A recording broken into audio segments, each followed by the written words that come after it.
welcome to the Transcendent Knowledge Podcast, episode 19.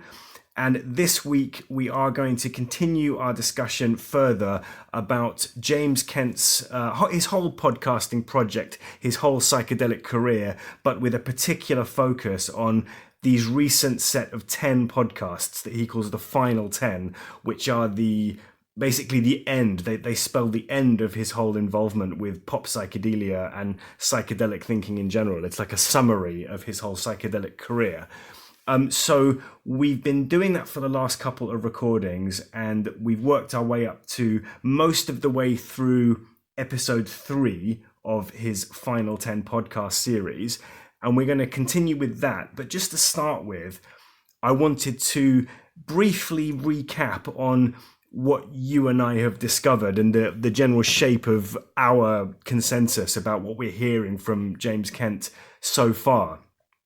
So one thing we have identified that James Kent is basically very regretful and resentful towards his whole pop psych past for various different reasons. For example, he regrets that he bought into a lot of bullshit ideas. He thinks that he was incredulous in his younger days compared to where he's at now. And if he could go back in time, he wouldn't have bought into a lot of the ideas that he now recognizes are bullshit or fake or not valid, which are part of the whole pop psychedelia discourse. I think he seems to be frustrated that he viewed those as barriers to entry, that he had to get interested in various ideas that he doesn't like now, like new age sorts of ideas. Right, yes, and I hope that over the course of what we're doing, we're going to list all of these different ideas that he's really talking about. Another part of this whole regret and resentment is that he didn't achieve the kind of fame and the notoriety and didn't make as much money as he perhaps expected to when he embarked on a career in psychedelic journalism. He felt that he had something to offer that scene, and he really failed to make an impression on it. And another thing, he identifies himself as basically a scientifically minded materialist atheist. And as part of that, he's strictly against religion, and not just religion, but also spirituality or mysticism or transcendentalism, supernaturalism, anything that implies some kind of reality outside of physical 3 dimensions and the causal chains within physical material. He's dead against that, and he wants to explain away anything that might sound like it's paranormal or supernatural, that kind of thing. So as part of that, he's very against the idea that psychedelic drugs could be anything other than simply fun and weirdness, anything more serious. And especially, he's dead against the idea that psychedelics have anything to do with religion, and that psychedelic experiencing is religious experiencing. And that's a clear contrast between James Kent's thinking and the ego death theory, in the sense that the ego death theory really fully identifies intense psychedelic experiencing as mystical or religious experiencing, the subject material of religious mythology. And again, quite a frustration for me is how James Kent talks about religion, but he never talks about religious mythology and the potential relevant significance of religious mythology towards psychedelic experiencing, which is a great unfortunate blind spot, I think. Yeah, I agree.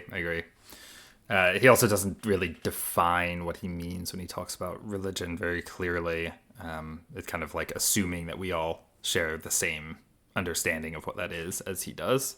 Right. And I think, especially for me and you, we really don't. We really have quite a different thing in mind that we're talking about when we talk about religion compared to what he's talking about.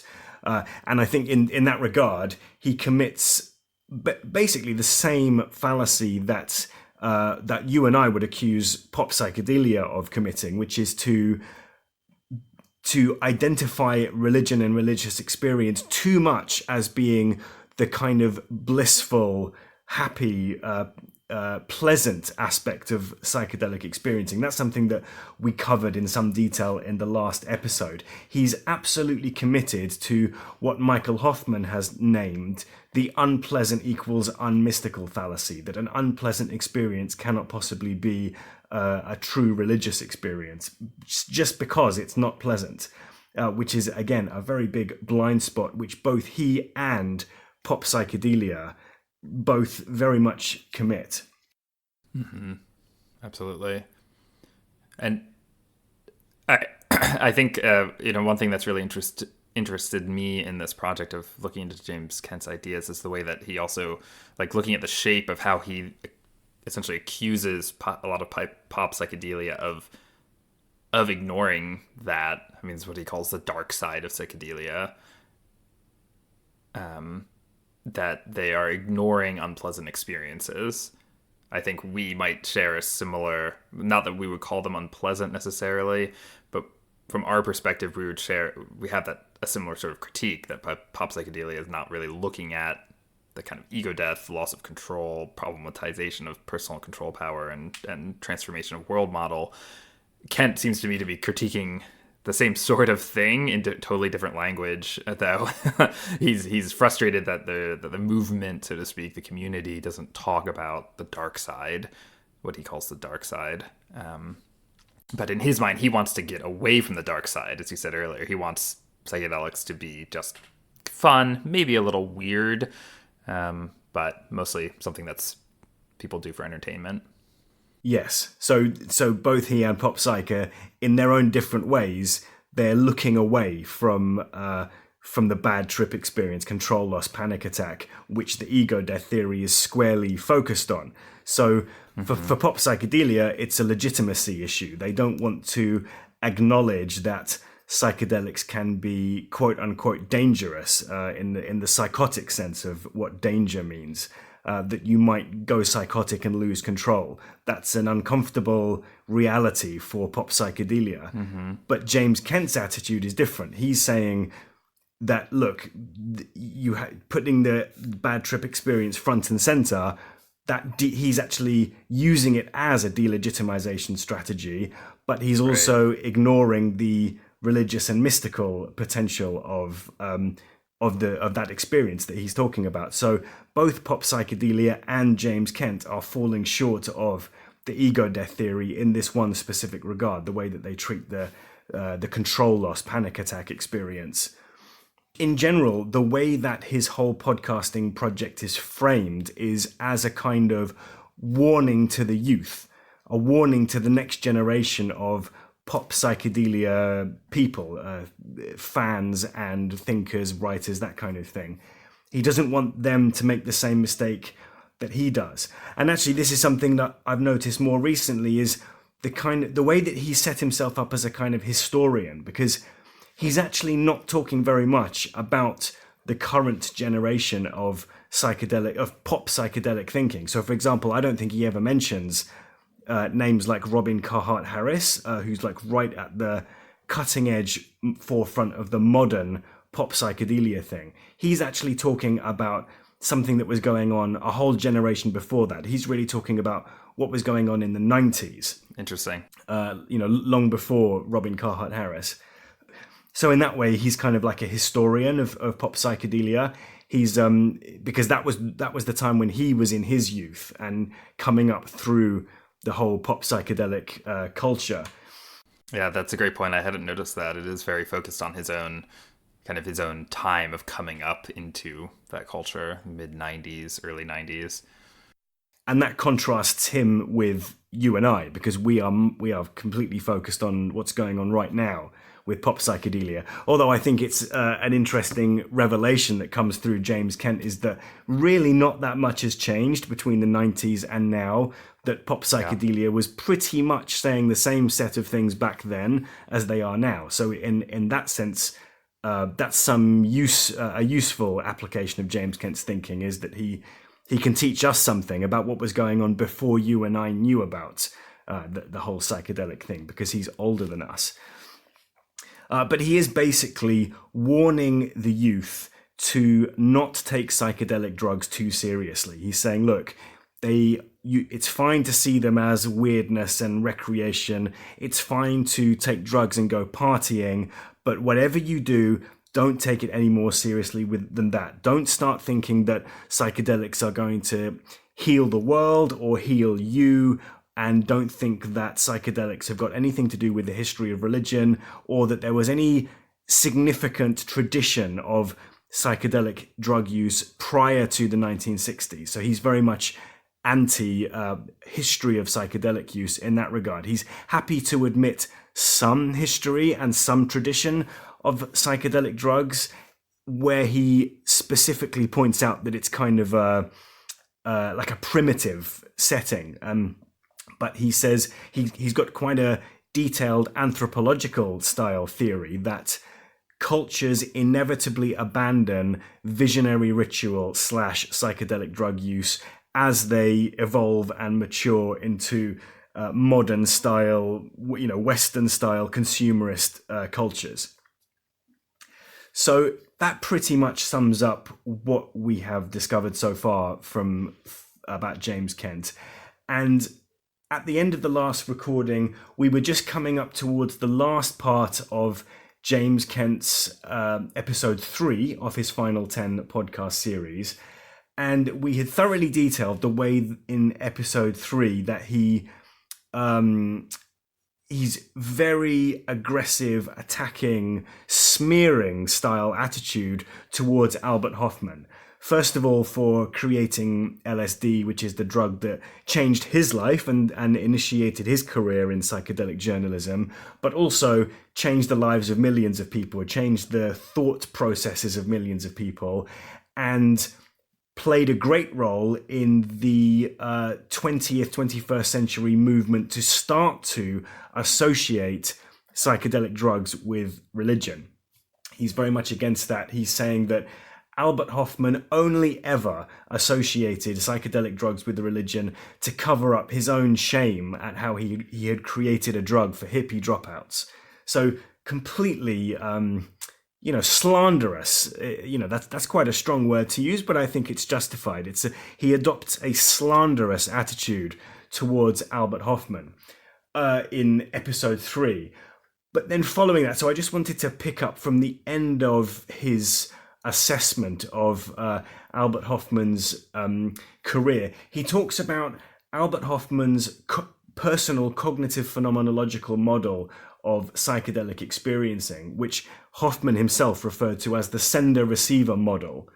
Now, he doesn't go into too much detail about the structure of that, and I must admit I have not read Albert Hofmann's book, so I don't know too much about that, but it sounds on the surface like sender-receiver model of psychedelic experiencing could very well refer to the same kind of thing that the ego death theory has, the way that it sets up it's kind of an ontological hierarchy of ultimate control and then egoic control on a level underneath that, sender and receiver. So you could think of that in cybernetic terms as the sender of cybernetic control thoughts and actions, and then the egoic receiver of cybernetic control thoughts and actions.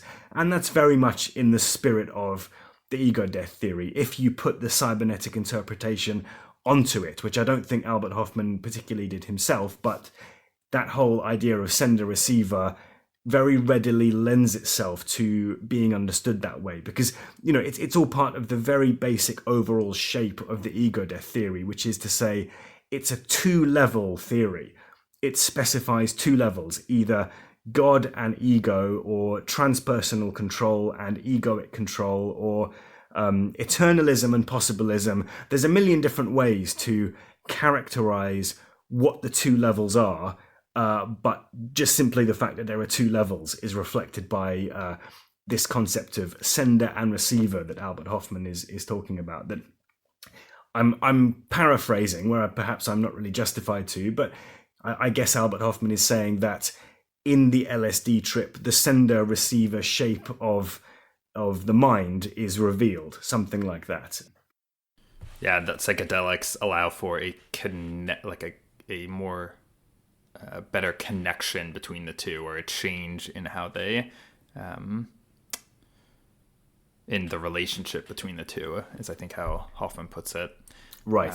And Kant interprets this because he is so. You mentioned earlier that he, is anti-religion. He is a self-confessed kind of hard-line skeptic and atheist. So that's I think just an important thing to keep in mind, that he always bends things to fit into the framework of being a hardline atheist. And so he interprets this as this sounds like a religious concept to him. Right. Which I think maybe, again, from the ego death perspective, we might agree in a certain way of defining religion but he Kent looks at this model that Hofmann puts out of sender and receiver and complains about it being religious, as if that were enough to dismiss it. Part of the whole scorched earth attitude that Kent adopts towards religion and religious interpretation of experiences. But that really brings to an end Kent's coverage of Albert Hofmann and his thoughts about Albert Hofmann's contribution to pop psychedelia. And then after that, Kent goes on an interesting detour into the concept of real experiences and hallucinatory experiences. And this is a big part of the way that Kent's mind works, the way that he is able to delegitimize psychedelic experiences in spite of the huge contribution, the huge change that psychedelic experiences caused to his own life. Because he just simply puts all of psychedelic phenomenology, he puts behind the term hallucination or hallucinogen. And that enables him to safely compartmentalize it and therefore dismiss it, and claim that because a hallucination is not real, that therefore the LSD experience is not real, not valid, not legitimate, not worthy of being taken seriously. So there's a specific quote at around the 1 hour and 12 minute mark in episode 3. James Kent says that the LSD trip is a hallucination or a close facsimile of a true religious experience, but not actually a true religious experience. And actually, at other points in the podcast series, he drops the word close, and he actually says that the LSD trip is a facsimile of a true religious experience, but not actually a true religious experience. Now, to me, that just screams the question in response: what is the exact phenomenological difference between a true religious experience versus a facsimile of a true religious experience? And I had to double check this. I looked up the word facsimile in the dictionary to see exactly what it means. And the definition of a facsimile is an exact copy or a perfect replica. So James Kent doesn't spell that out, and I think that is a hole in his thinking. Not only what is the difference between a true religious experience and a facsimile of a religious experience, but what actually is a true religious experience anyway? Who has them? How can I have one of these? Like, how does anyone know what a true religious experience is like? How does James Kent know what a true religious experience is like? And I think that he leaves those kind of questions unanswered, and that is a shortfall in his own critical ability, really, his own discernment and ability to understand psychedelic experiencing. And it's where his thinking falls short of the level of discernment of the ego death theory. I suspect that he holds that kind of typical line that psychedelics don't cause true religious experiencing, that true religious experiencing is somehow caused by something else, which really, I guess, begs the question of like you were saying, like, what counts as a true religious experience? And if our definition is solely that there are things that happen that look like drug experiencing but are not drug experiencing, then we have a big problem there with keeping that definition stable. And that's precisely the sort of distinction that that the ego death theory and other people working in psychedelics have called into question. He's certainly not going to make the move that pop spirituality does and say that the experience you have in sober meditation is a genuine religious experience, and then drug experiencing is a facsimile of that, which is a relief to know. But he's actually, as we will find out later when we talk about episode 4 and 5, he's actually against the idea of sober meditation. He characterizes that as sitting around doing nothing. So it really does leave open this hole in his thoughts about what actually is genuine religious experiencing. And I suspect that if he was asked that, he would say something like, I don't know, I guess a spontaneous experience of transcending the world or experiencing oneness with God, something that is sufficiently vague so as not to really reveal what it actually is and what it's all about and where it comes from. I've noticed in a couple of the episodes him using the word transcendent, seeming to mean like leaving your body, a kind of vague definition of what transcendence means. So Kent would say that religious experiences on psychedelics are purely hallucinatory. They happen within your own head. And so I guess perhaps there's an implication that a genuine experience would not happen merely within one's own head, but that would happen somewhere in public physical space, I guess. But again, he leaves those kind of issues unanswered.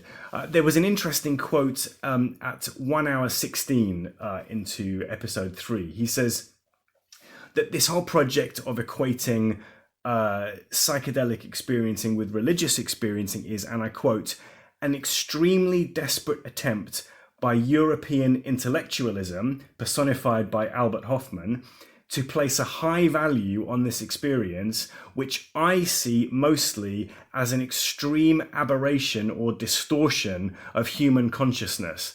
Fun for recreational experimentation, maybe psychological experimentation to gain insight into the deepest, darkest corners of the mind, but no way would I recommend as a spiritual medicine for healing the suffering of mankind. That paradigm of psychedelics as spiritual medicine is extremely dangerous. So there we hear an instance of James Kent conflating mystic state-based applications of psychedelic drugs with ordinary state-based applications. And it's like it's either one or the other. There's no in-between for him. So it's either just a bit of fun and a very slight tepid kind of going into the world of psychotherapy, but other than that, it could only be a medicine that's going to heal the world and end all suffering, that kind of thing, as if there's no in between. So he doesn't he doesn't accommodate the idea that psychedelics are a tool for reprogramming the mental world model and introducing a new model of time and cybernetic agency into the mind, which is the whole shape of the ego death theory. No, his whole focus there is on benefit, kind of like future possible benefit. That's what he's interpreting when people advocate for psychedelics. That's what he thinks they mean, that there will be a future beneficial outcome. And that's what he complains about across the course of the episodes, that actually there is no future beneficial outcome to taking psychedelics. All those people are just lying or snake oil salesmen or something like that. But he doesn't have the idea that there is a value to taking psychedelics, like you just asserted, that the reorientation of the mental world model is itself a benefit, so to speak. I don't know if you even want to use that word benefit. It's a goal. It's perhaps a valued thing to do that doesn't correlate to this very extreme save the world rhetoric that he attributes to it. Again, perhaps there are people who say that, but we're not. I find it kind of bizarre. I mean, we're not bound by that. Just because there are people who say that you're going to save the world by taking a psychedelic doesn't mean that that's the limits of the ideas and discourse. Kent seems to treat it that way. We have to take the extreme version or dismiss it and get just his kind of tepid version of why we should take psychedelics to like have a fun light show experience. But also, I think there is an alignment here between James Kent's thinking and our own thinking, because you and I have complained, when we've made a critique about pop psychedelia, we have complained about that specific word, benefit. Yes. So James Kent is denying that there is a benefit, but you and I have critiqued the meaning of the word benefit in the first place, because you have to distinguish between mystical state-based benefits, which, to spell that out, really means the reprogramming of the mental world model, versus egoic state benefits, which is vague notions of healing trauma, healing the world, making the world a better place, ending suffering. Those are all egoic level benefits. Yeah, they have to do with this is something I realized the other day thinking through James Kent's work, is that those have to do with in-time future benefits, and thus are possibilism oriented, they're egoic oriented, which is primarily about projecting out into the future, right? Imagined paths. And so achieving those things are, taking psychedelics to achieve some future in-time benefit. That's something from the ego death theory perspective that, the ego death theory, this was very profound when I first encountered it in Michael Hofmann's writings about that there is an independent value to the mystic altered state that has its own criteria for evaluation, and that the purpose of mystic altered state experiencing is really kind of its own point. There's a value there and a set of experiences to have and to figure out and to grasp, and that mental model reprogramming that you mentioned, that is independent of any ordinary state. And that's a really key, I think, idea to take on board. We can't judge the mystic altered state from the perspective of the egoic in-time ordinary state, because its benefits, or so to speak, its outcomes, its goals, its values are different. And I think that's a really key thing to stress, I think, just in general from the ego death theory perspective, is that the values of the mystic altered state are different from the values of the egoic state. This calls to mind, from my philosophical training, a term which the philosopher Kant was very fond of, that from Michael Hofmann's point of view, you need to see the mystic altered state as an end in itself, rather than a means to an end, which is to say a means to an egoic end. Its value is within itself rather than as it applies to something else.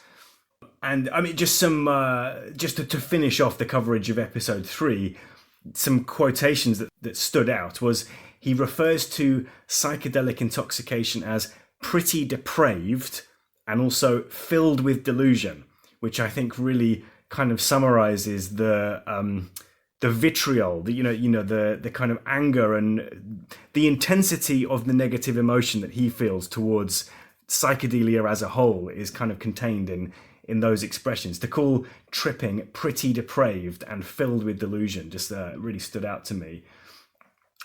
There was one inconsistency, which I think I mentioned in the last recording, but I just wanted to repeat it here, is that Kent, it strikes me as inconsistent that Kent allows for there to be a pairing between unpleasant and psychotic with recreational. So he says that psychedelics are perfectly legitimate recreational tools, even though they can cause psychotic and unpleasant experiences. But he won't allow for the pairing of unpleasant and psychotic with religious and mystical. It just strikes me that he's trying to have his cake and eat it too by making the one pairing but denying the other. Yeah, and this is where I think what you brought up at the beginning of this episode, that he doesn't mention religious mythology, which, as we've said before, is just shot through with madness and mania and frenzy and terrifying experiences. And this is a major, I think that's that area that he's lacking. He doesn't have an engagement with that side of religion. He seems to simply just focus on the peace and light aspect. Right. It's such a shame that the sheer blindness towards religious mythology, like he talks so much about religion, it's astonishing that he never mentions the actual subject matter of religion, which is all these stories of people having mystical experiences. Yeah, it's a shame. Multiple holes in his thinking and inconsistencies that we are identifying here. I think that just about finishes the coverage up to the end of episode 3, unless you had anything more to say about episode 3. No, I think that actually that note there is those are helpful comments, I think, and fit in with transitioning into episodes 4 and 5, which I think we agree it can really be viewed as a unit, one big long unit. So I think we can move on to those and probably cover them in the rest of this discussion. So as you said, 4 and 5 we're grouping together because they're very much about the same subject, which is he moves away from, to some extent, the subject of pop psychedelia at this point for his the focus of his attacks, and he moves towards pop spirituality, and I think to some extent he over exaggerates the overlap between those two things. He acts as if they're more closely related than they actually are. But starting from episode 4 and through to the end of 5, he's really talking about popular spirituality, and he even lists a long list of pop spirituality themes that are dead familiar, like meditation, yoga, spiritual channeling, lucid dreaming, crop circles, UFOs, all these kind of things. A long list of these things that you would expect to find covered if you walked into a spiritualist bookshop.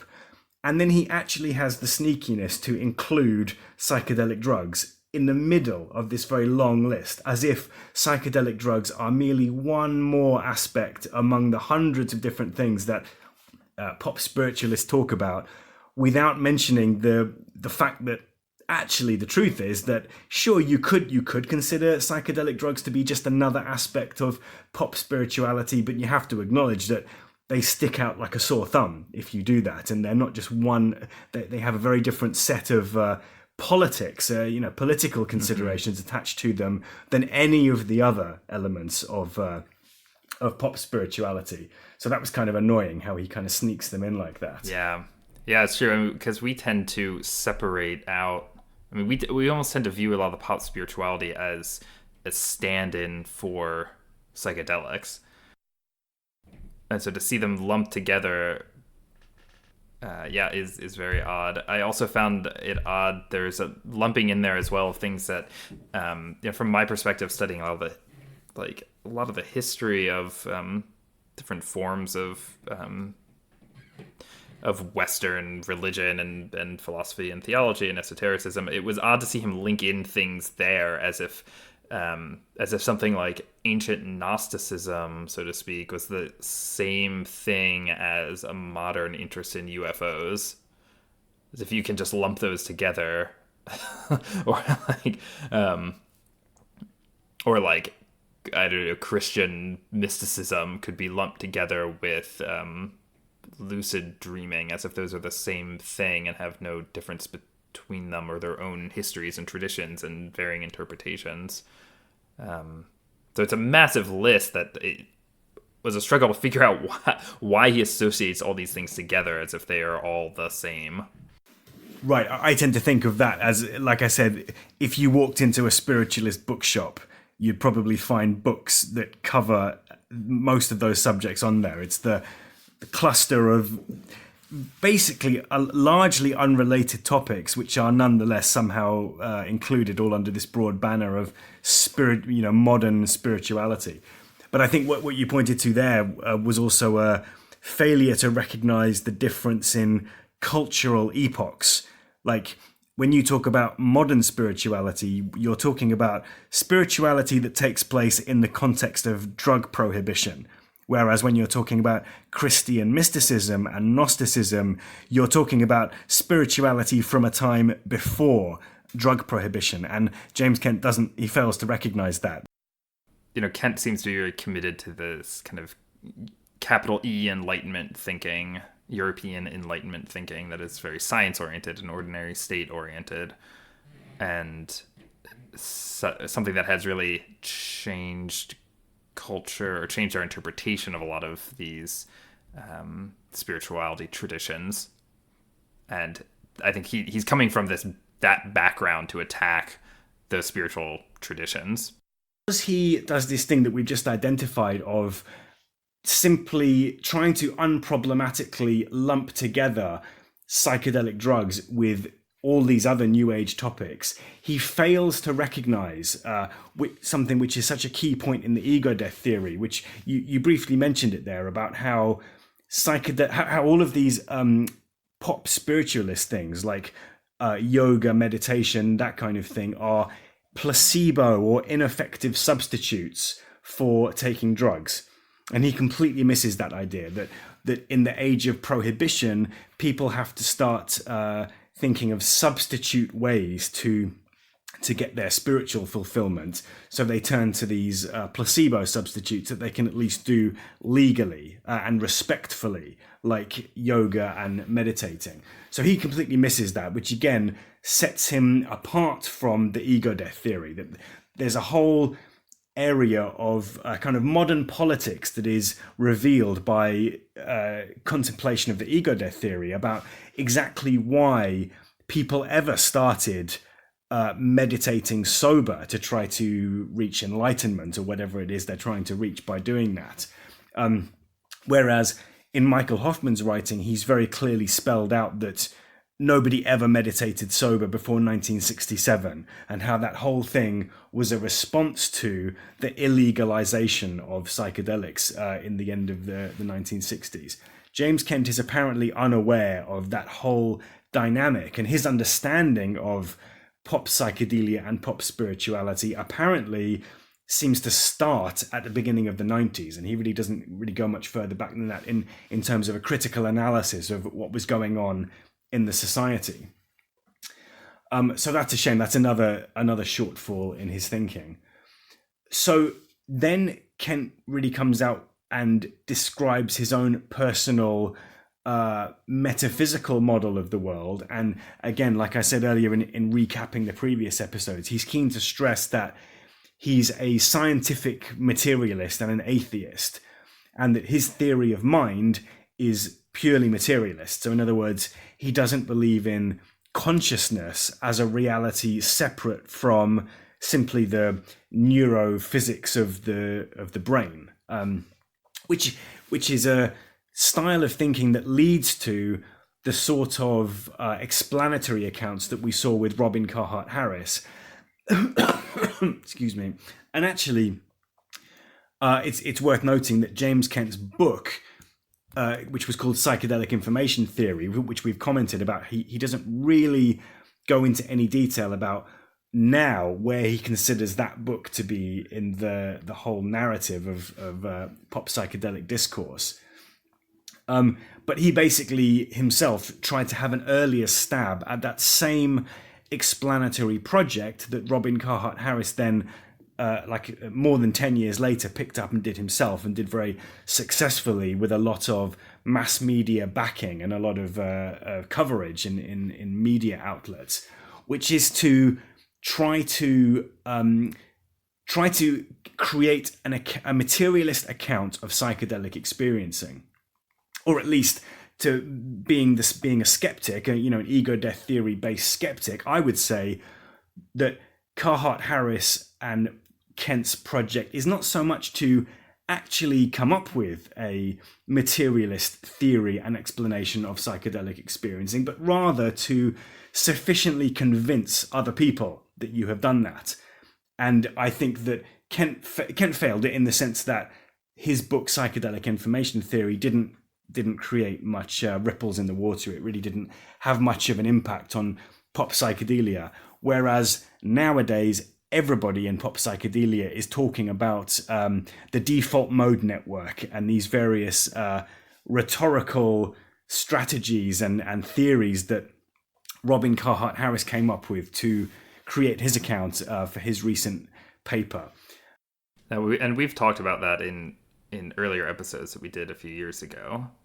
We did. There were two episodes that we did in particular that in one of them we fully spell out the relevance of materialism and idealism, these two philosophical positions. And then in the other one, we fully spell out what Robin Carhart Harris is attempting to say.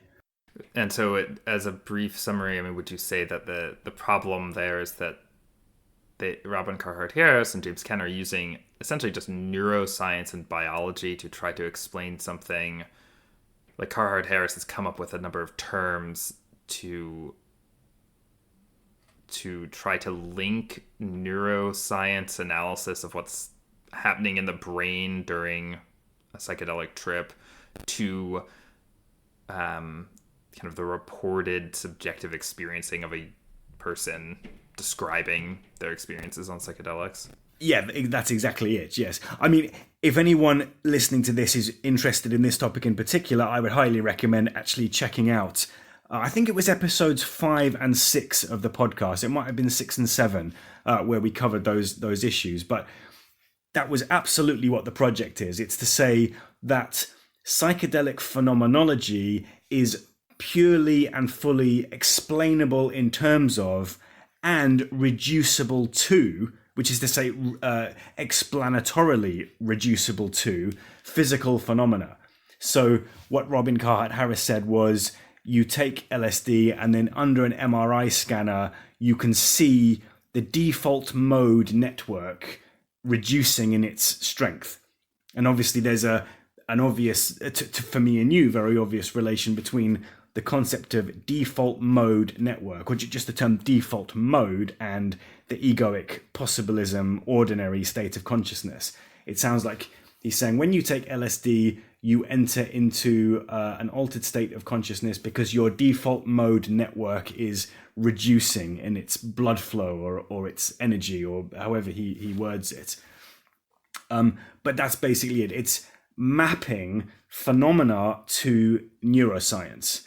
And I think that, I mean, this is a separate area that we covered in great detail back in those earlier episodes. But I think the main criticism that came out with Carhart Harris is that he was conflating too much between the neurophysics element of the analysis and the cognitive phenomenological area of the analysis, to the extent that he basically fudges them together, and he fails to make a concrete distinction between cognitive modeling of, what's he trying to do? Is it cognitive modeling or is it neuroscientific modeling?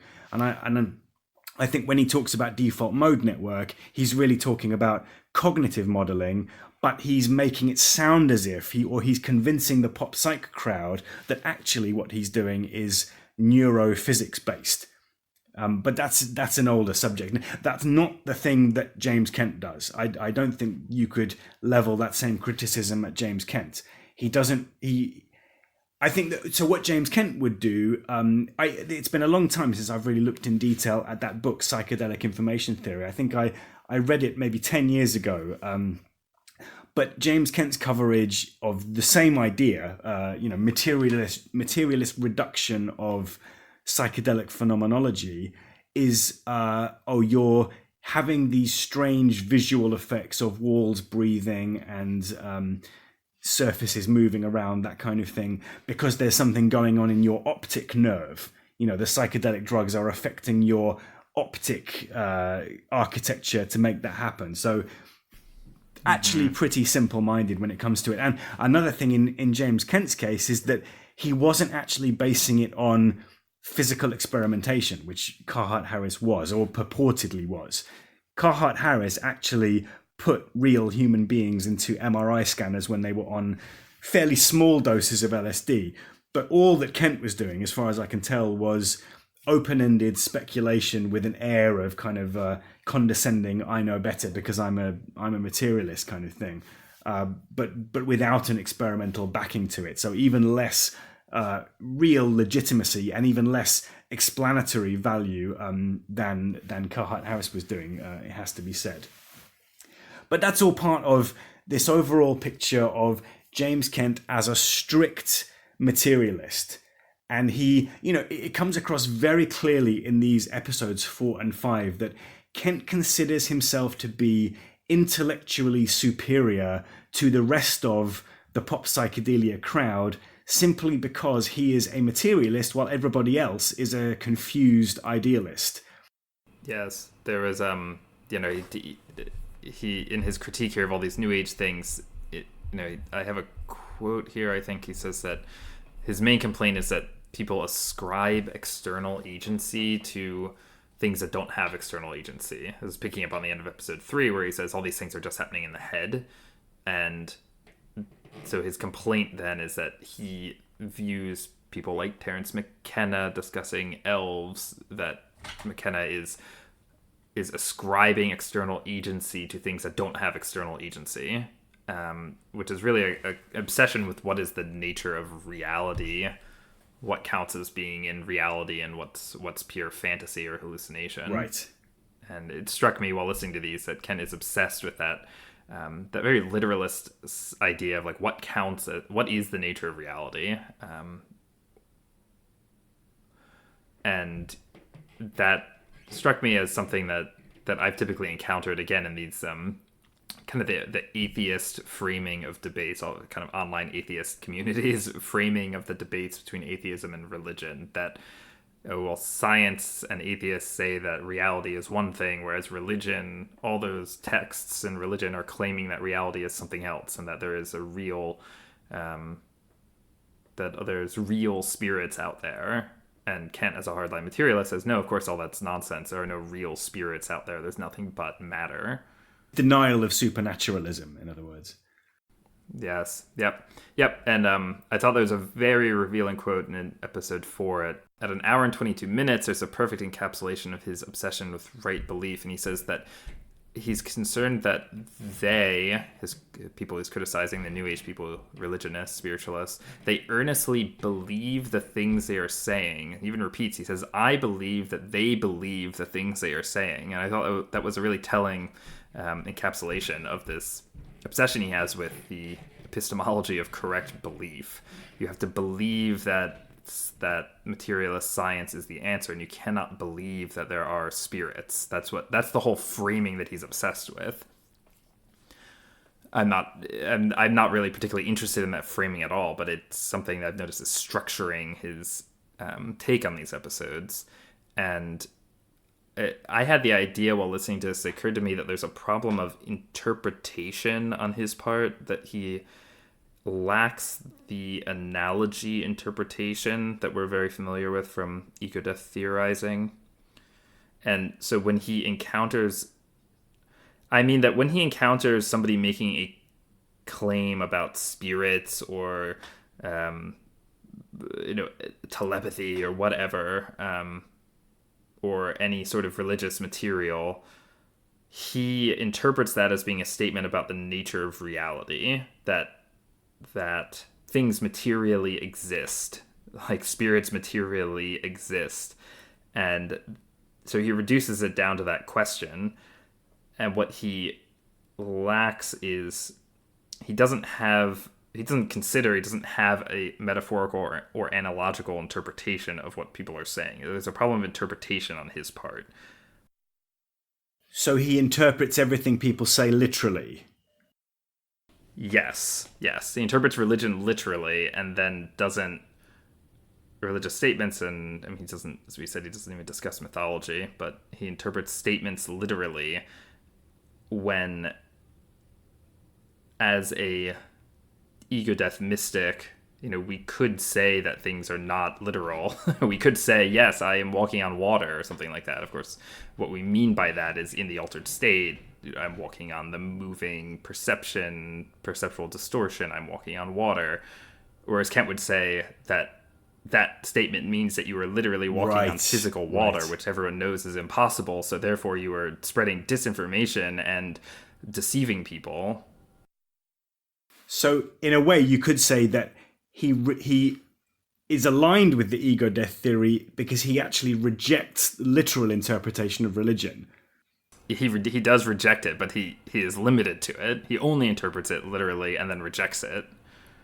He says he shouldn't say this because it's disinformation, and because the right information, I think, in his mind, is the correct information about the nature of reality per a scientific materialist viewpoint, and that any other content or language is potentially, well, wrong factually and dangerous because it could lead people to do dangerous things to themselves. And so then he, in these episodes and also into episode 6, he has a lot of anecdotes about people who die or are otherwise, mostly about death, actually, at the end of 4 and at the end of 5 and in 6, people who die because of their... Kent wants to link their death to their interest in religious beliefs or religious experiences or whatever. So at the end of 4, there's Marsha Moore, who was apparently... I wasn't familiar with this figure beforehand, but very influential in spreading yoga to the United States in the early 60s and other New Age beliefs, who died apparently after injecting ketamine while out in the woods at night in wintertime, and she froze to death apparently. And in episode 5, there is a psychedelic author named D.M. Turner who drowned in a bathtub after injecting ketamine. And in episode 6, he describes deaths that have happened at ayahuasca tourism centers. And so there's a string of deaths that he's interested in describing and focusing on that all have to do, he says, because of the incorrect belief on the part of the people, that they were led to believe things about reality that weren't true by spiritualism, etc. That's what his real target is, I think. Or not his real target. That's one of his many obsessions, is this is religious literalism itself. So there, I think you're very right. There is like a way that our critiques align in that sense. Whereas I think from an ego death perspective, I'm very comfortable with interpreting statements mystically or analogically or metaphorically. And Kent doesn't have that, and so is left with, all he can do is demonize and reject. Right. I'm seeing different connections here, and that we actually made a similar criticism about Terence McKenna a long time ago when we talked about Terence McKenna.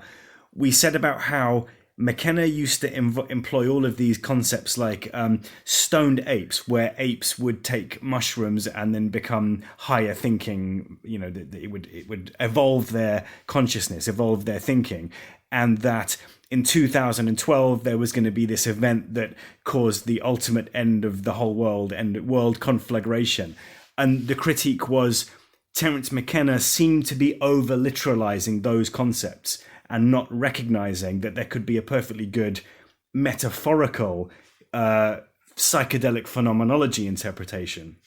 So actually, you are saying the same thing about James Kent that we said about Terence McKenna, that they both lack the lens of metaphor or analogical interpretation. That's one of Michael Hofmann's crucial contributions to the world, to the understanding of psychedelia and religion, is that you don't have to take things literally. It's an unfortunate blindness shared by Kent and Terence McKenna, that you can talk about these ideas and see them in very much black and white terms as being either literally true or literally false, but completely fail to see this separate way that these kind of ideas can be judged and interpreted, which is in terms of their analogical, metaphorical properties. So yeah, I agree. There was one thing. I'm kind of going through this in order, but my coverage of these episodes has thinned out now. I feel like I've pretty much said all of the main content of these episodes, and the remaining comments that I have are much more isolated and from the main context of it. But I thought it was amusing what he said about Reality Sandwich. Have you ever seen the Reality Sandwich website? I think you and I might have talked about it. I have. Right. I have, yeah. I've checked in there at times in the past, not so much recently. But... Right. I don't think much has changed. But Reality Sandwich, I think you and I would both agree, totally epitomizes pop psych thinking. It's the exact target of our critique when we critique pop psych, is the exact kind of things that you would typically expect to find if you went onto Reality Sandwich. And I think the same is true of James Kent, is that Reality Sandwich as a website forms a very handy focal point for criticism.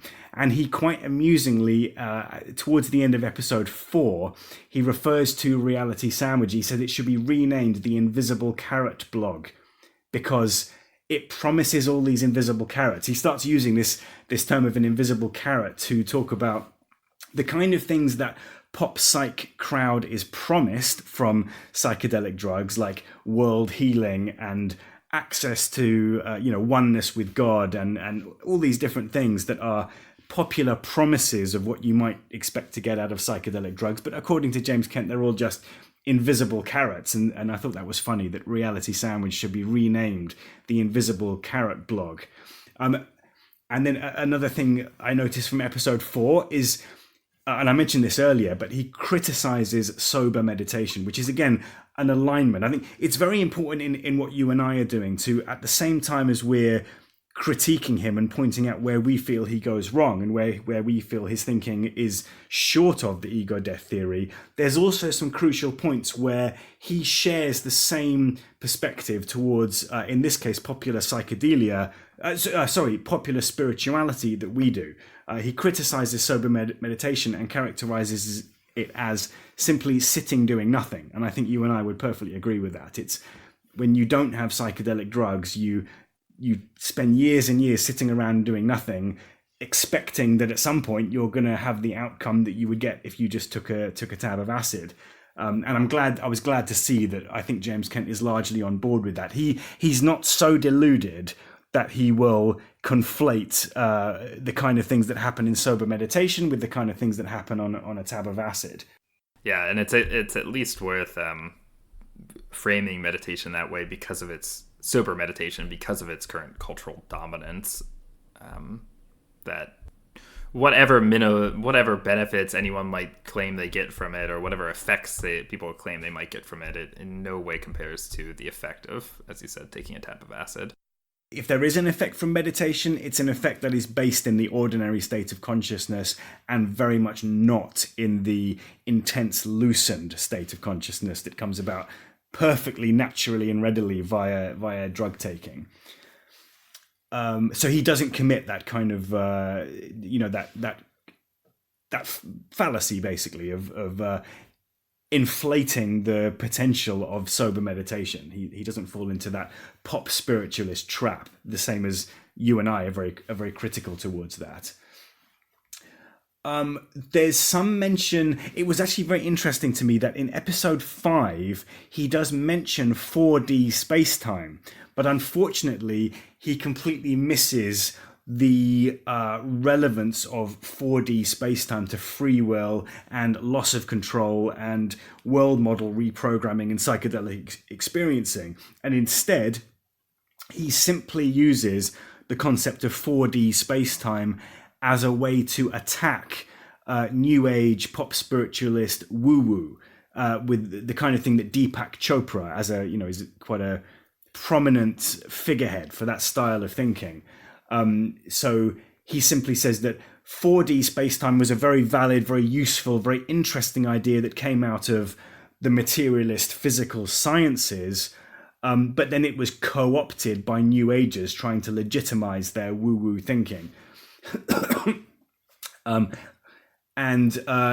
only other thing I noticed from episode 5 is the emphasis on hallucination and how he equates hallucination with psychosis and fragile psyche. And those are all part of his overall rhetorical strategy to delegitimize and diminish psychedelic experiencing, is by hiding it behind this delegitimizing label of hallucination. So that's basically everything that I could come up with from episode 4 and 5. And episode 6 takes another turn into a slightly different direction. So I think we should leave that for a future recording, unless you had anything else to say about it. I think we should. I would like to add something else about 4 and 5 that I noticed that that I have bolded here in my notes. That now I think one part of this larger project is getting a sense of who James Kent is, because it's both his style of thinking and some of his personal history. And I thought over time he starts to reveal himself a bit more, and that in episode 5 he describes his own a lot of his own interest in taking psychedelics was to figure out, he's describing his own usage of ketamine in the 90s, that what he took to be the goal of taking ketamine and of other psychedelics. I think he states it quite plainly, that the ultimate goal was to get to a state where he could, with ketamine specifically, where he could toggle his visual perceptual field in a certain way. And so he seems to be primarily interested in this, in visual distortions on psychedelics. In an earlier episode, he mentioned an interest in optical illusions, and that seemed to start to come together more in my understanding of him in these episodes, where that seems to be his primary interest, is visual distortion and perceptual change and what causes that. And so much so that he made that the main point of psychedelic experiencing for himself, and that he describes taking smaller and smaller doses in order to two things. What he viewed as the goal of that was to be able to measure perceptual change in his own experiencing as carefully as possible, to take a small dose and see how much he could take in order to create perceptual change and what that was like when it was coming on. But then also he says that he was trying to avoid losing control. And I thought this was extraordinarily telling, that he knows that losing control is possible on psychedelics, but he sought to avoid that as much as possible. And this has really started to color my perception of him, that he's not interested in the problem of control. He just wants to avoid it. He's afraid of things like psychosis, madness, frenzy, losing control, because he doesn't want that. He wants to stay away from that as much as possible. And he wants other people to stay away from it. And he wants other people to stay away from it too. And so I've started to view Kent as kind of the voice of the ordinary state ego that is trying to protect itself from that loss of control, that threshold of losing control and what's on the other side of it. It wants to preserve, he is that ego that's trying to preserve itself in the face of psychedelics. And I thought this is maybe an interesting way of framing James Kent, that he's this voice of somebody who is rather familiar with psychedelics, has worked in the field and the discourse, whatever, for a long time, and he's rejecting it from the standpoint of ordinary state psychology and ordinary state life. Yeah, and I was really struck by this, that he was intentionally taking small doses, and this chimes with other things he says. It says, don't take big doses. We need, he said in an early episode, like, what the community needs is like prescription labels, essentially, that tell you what the proper dosage is, so that you don't take too much and have and freak out. So he's committed to the idea that a bad trip is purely something to be avoided. Yes. There's we'll talk about episode 6, but he does say there the worst thing that could happen to somebody is that they lose control. That's really interesting. I think I had missed that particular element of his talking, and I think part of the reason I missed it is because I tuned out slightly when he started talking about ketamine, because I think I personally reject ketamine for precisely the reason that it's too psychologically safe, and that it can present itself, especially in earlier stages of using it, it can seem quite psychedelic and quite colourful and trippy, but actually it's really not all that. It's deceptively psychedelic, and that actually it falls short of being truly psychedelic precisely because you can never have a bad trip on it. It's too reassuring. It's too pleasant. I think Terence McKenna made the same point about ketamine. He said that McKenna said that you could be on ketamine and the whole house would be burning down around you and you wouldn't care at all. It bathes you in in reassurance, as opposed to making you come face to face with the problem of control. And that for me was a reason to kind of shy away from it and reject it. I saw a lot of people start taking ketamine far too often, and then it just you gain a tolerance to it, and then it completely loses any pretense of a psychedelic trippy effect. Once you start using it every day, that is gone altogether. And I think I heard this story that Kent was telling about getting into that situation where he was using small amounts of ketamine every day, and I just thought, yeah, that's how to do it, and just not, and it wastes it. You just end up not feeling anything particularly trippy, and it just becomes kind of crutched for your daily life. And I thought that was fascinating what you just said, that he's not interested in the problem of control. That's a really interesting way to characterize his whole approach to the psychedelic thing. Is he never wants to go there. He obviously did go there, from what I can tell, only once. It's like he had one bad trip that he talks about and strongly emphasizes, but I don't think that he continued to grapple with the problem of control after that in subsequent psychedelic sessions. At least he doesn't talk about that. He didn't make solving the problem of control become his project in the way that Michael Hofmann did. In that way, his thinking very much diverges from Michael Hoffmann's line of thinking. So yeah, that's interesting.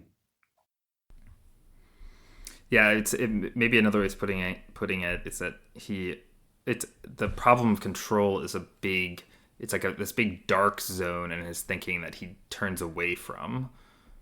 I don't know if dark zone is the right word, a big blind spot perhaps, or it's a whole area that he's disavowed and put off somewhere else and labeled as, well, it's just psychosis. And there's nothing there to be investigated. He says, turn away from it. Don't look at it. Don't look at the problem of control. Avoid it as much as possible. I was thinking about this earlier when you said he's talking to the youth. And he says, don't look at the problem of control. Don't take high doses. Don't encounter that. What we want instead is to have a nice, friendly time and have some visual fireworks, and you'll sit back and be entertained. I'm seeing quite a similar strategy. That the way that you're describing this immediately reminds me of Martin Ball. It's not exactly the same, but Martin Ball is very similar in the sense that he does that same thing. He doesn't call it psychosis, he calls it the shadow. But then having called it the shadow, he doesn't delve into it. He leaves it to one side and focuses on the happy, peace and light, blissful, non-dual. Yes, exactly. So kind of similar, although I really don't think James Kent would appreciate that comparison. No, it would be interesting if Martin Ball and James Kent have ever had a conversation. I wonder.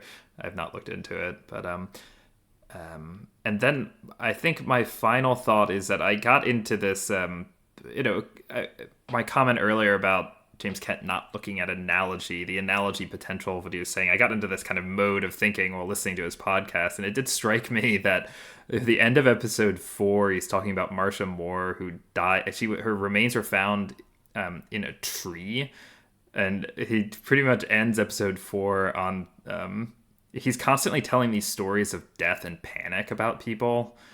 And he ends episode 4 by saying, you may think you're saving the world, but you're freezing to death up in a tree, which seems to probably unintentionally, resonant with mythology. You're stuck up in a tree.